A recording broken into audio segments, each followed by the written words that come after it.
কাবাগরের পাশে বিশ্বের সর্ববৃহৎ বিল্ডিংগুলোর মধ্যে অন্যতম একটি বিল্ডিং ক্লক টাওয়ার।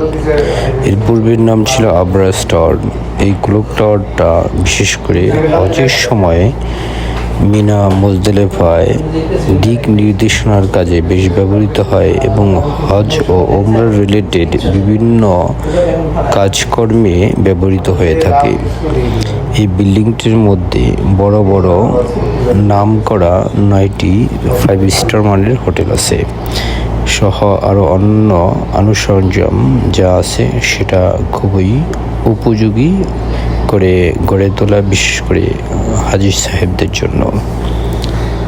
এই বিল্ডিংটা 120 তলা বিল্ডিং, যেটার উপরে একটি ঘড়ি নির্মিত আছে। এই ঘড়িটাও বিশ্বের সর্ববৃহৎ ঘড়ি।